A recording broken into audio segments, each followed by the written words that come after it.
2024 లేదా 25లో డిగ్రీ లేదా బీటెక్ చదివారా? సాఫ్ట్‌వేర్ జాబ్ కోసం ఎదురు చూస్తున్నారా? అయితే కోడ్ జ్ఞాన్ 100 డేస్ కోర్సులో చేరండి. జాబ్ సాధించండి.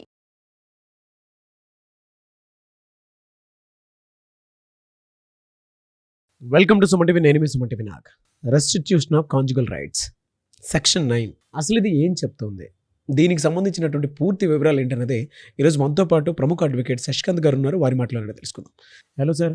నమస్తే అండి. సార్, భార్యాభర్తల విషయానికి సంబంధించి అంటే గొడవలు పడుతూ ఉంటారు, కొంతమంది తరచుగా అవుతూ ఉంటాయి, కొంతమందికి యాక్సిడెంట్లుగా అవుతుంటాయి, కొంతమందికి ఏంటంటే ఇష్టం లేని వివాహం చేసుకోవటం వల్ల దూరం కొంచెం పెరిగి సడన్గా వెళ్ళిపోవటం లాంటివి చేస్తూ ఉంటారు. రెస్టిట్యూషన్ ఆఫ్ కాంజుగల్ రైట్స్ అసలు ఈ సెక్షన్ ఏం చెప్తోంది, దేనికి సంబంధించింది, భార్యాభర్తల మధ్య ఎలాంటి వాటికి ఇది వాళ్ళిద్దరిని కలిపేలా చేస్తుందా, లేదనంటే కొంతమంది నెగ్లిజెన్సీ తోటి వెళ్ళిపోతూ ఉంటారు కదా, అటువంటి వాళ్ళకి చట్టాలు ఏ విధంగా గుణపట్టం చెప్పబోతాయి? నాగరాజ్ గారు, మా భాషలో ఆర్సీఆర్ అంటారు, అడ్వకేట్స్ దీన్ని షార్ట్కట్లో ఆర్సీఆర్ అంటారు, రెస్టిట్యూషన్ ఆఫ్ కాంజుగల్ రైట్స్. అంటే భార్య కానీ భర్త కానీ సడన్గా ఏ రీజన్ లేకుండా వదిలి వాళ్ళ పుట్టింటికి వెళ్ళిపోతే అట్లాంటప్పుడు ఈ భర్త ఏం చేయాలి అన్నది ఆర్సీఆర్ సెక్షన్ 9 ఏమంటుంది అంటే, ఏ కారణము మీ ప్రకారం ఏ కారణం లేకుండా మీ భార్య కనుక మిమ్మల్ని వదిలేసి పుట్టింటికి వెళ్ళిపోతే, అలాగే భర్త కూడా వదిలేసి ఎటైనా వెళ్ళిపోతే వాళ్ళ అమ్మగారింటికో లేకపోతే ఇంకెటైనా భర్త కూడా వెళ్ళిపోతే ఏం చేయాలి అంటే, ఆ టైంలో ఆర్సీఆర్ ప్రకారము కోర్టుకు వెళ్ళాలి, వాళ్ళని మళ్ళీ తిరిగి రమ్మనని పిటిషన్ వేయాలి. ఈ పిటిషన్ ఏం చెప్తుంది అండర్ సెక్షన్ 9, ఏ కారణాలు మనకి సరిగ్గా లేవు, ఏవో చిన్న చిన్న మనస్పర్ధలు ఉంటే దట్ ఈస్ ఓకే, నేను నన్ను మార్చుకుంటాను, నువ్వు మళ్ళీ తిరిగి వచ్చేసేయి, మన కాంజుగల్ లైఫ్ అంటే మన మ్యారిటల్ లైఫ్ని మళ్ళీ చెక్క చేసుకుందాము, మనం మళ్ళీ హ్యాపీగా మ్యారిటల్ లైఫ్లో ఉందాము అని వెనక్కి పిలుస్తానికే ఈ ఆర్సీఆర్ సెక్షన్ 9 ఉపయోగపడుతుంది. ఓకే సార్, అంటే ఇంతవరకు బాగుంది. కొంతమంది ఏంటంటే నెగ్లెక్ట్ చేసేస్తూ ఉంటారు, అయినా రారు, అప్పుడు ఏం చేయాలి? అంటే రెండు రకాలు ఉన్నాయి నాగరాజు గారు. ఏ కారణం చిన్న కారణాల వల్ల వెళ్ళిపోతే ఆర్సీఆర్ డెఫినెట్గా వర్కౌట్ అవుతుంది. ఎందుకు అంటే ఈ ప్రాసెస్లో కోర్ట్ ఏం చేస్తుంది, రికన్సిలేషన్ పెడుతుంది, అంటే కౌన్సిలింగ్ పెడుతుంది, అంటే చర్చలు మళ్ళీ మీరిద్దరూ కూర్చొని ఒకసారి మాట్లాడుకోండి అని 2 నుంచి 3 సార్లు వరకు రికన్సిలేషన్ సెంటర్కి పంపిస్తారు. అంటే మీడియేషన్ సెంటర్ అది. అంటే అక్కడ కూర్చుంటారు, వేరే అడ్వకేట్ ఉంటారు, కూర్చొని మధ్య వ్యక్తిత్వం చేస్తారు, వాళ్ళిద్దరిని కలపాలని ప్రయత్నం చేస్తారు. అలా చాలామంది కపుల్స్ కలిసిన వాళ్ళు ఉన్నారు నాగరాజు గారు. కౌన్సిలింగ్ వలన చిన్న చిన్న మనస్పర్ధల వల్ల నువ్వు మారుతావా, నువ్వు అయితే ఓకేనా అని భార్య అనిన తర్వాత భర్త ఓకే అనుకుంటే ఎంతోమంది ఎన్నో కపుల్స్ కలిసాయి మళ్ళీ వాళ్ళ జీవితం చక్కగా సాగించుకుంటున్నారు.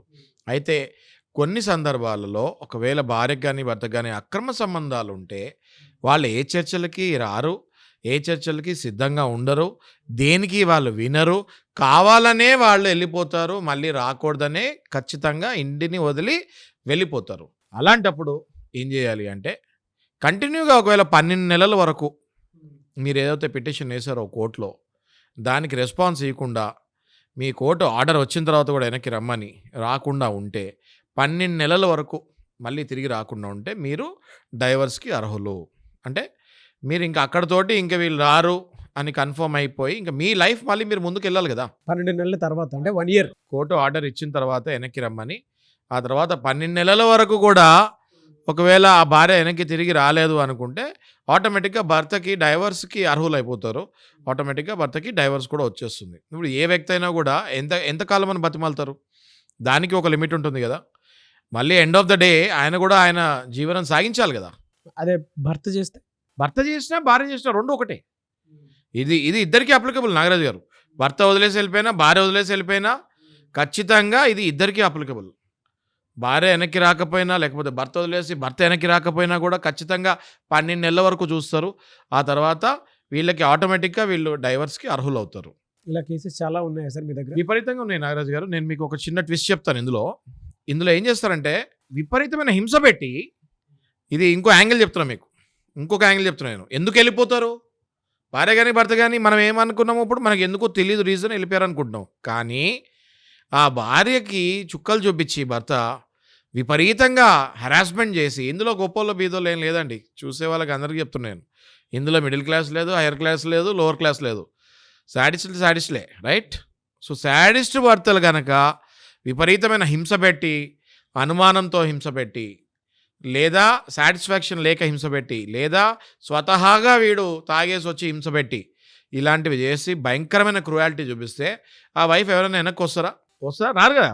అప్పుడు ఆర్సీఆర్ మీరు వేసినా కూడా లాభం లేదు కదా, వాళ్ళు వెనక్కి రారు. ఆర్సీఆర్ వేసినప్పుడు మనం ఏం చూపించాలి, ఆర్సీఆర్ వేసినప్పుడు మనం ఏం చెప్పాలి, కోర్టుకి ఏం చెప్పాలి, నా వల్ల ఎటువంటి హాని ఆమె కలగలేదు, ఏదో చిన్న మనస్పర్ధ వల్ల వెళ్ళిపోయింది కాబట్టి రమ్మని అడుగుతున్నాం మనం. కానీ అవతల ఆవిడ ఒకవేళ క్రుయాలిటీకి సంబంధించిన ఫోటోలు చూపిస్తే, భయంకరమైన హెరాస్మెంట్ చేసిన ఫోటోలు ఎవిడెన్స్లు చూపిస్తే కోర్టు ఆర్డర్ ఇవ్వదు వెనక్కి రమ్మని. అప్పుడు ఖచ్చితంగా మీరు శిక్షకు అర్హులు అవుతారు, అవతల వాళ్ళకే డైవర్స్ వస్తుంది. ఇన్ఫ్యాక్ట్ మీ మీద 498A కేసు క్రుయాలిటీకి సంబంధించింది కూడా మీ మీద కేసు పడుతుంది. కాబట్టి ఈ ఆర్సీఆర్ అనేది ఏదైనా చిన్న చిన్న విషయాలకి తగాదా పడి వెళ్ళిపోతే మళ్ళీ వెనక్కి పిలుచుకుంటానికి పనికొస్తుంది. కానీ మీరు భయంకరంగా హింస పెట్టి, టార్చర్ పెట్టి, ఇంకా ఏదో సమాజం దృష్టిలో మీరు చాలా మంచోళ్ళని చూపించుకుంటానికి కోర్టు ద్వారా ఆర్సీఆర్ వేస్తే అవతల ఆవిడ 100% ఎవిడెన్సెస్, మీరు కొట్టిన ఎవిడెన్స్లు అవన్నీ, ప్రూఫ్స్ అవన్నీ, ఫొటోస్ అవన్నీ చూపిస్తే కోర్టు ఆర్సీఆర్కి ఒప్పుకోదు, ఆమెను వెనక్కి వెళ్ళమని ఫోర్స్ కూడా చేయదు. దానికి కూడా భయపడక్కర్లేదు. Good sir. నివేస్, థ్యాంక్ యూ అండి. Thank you so much for the information sir. Thank you.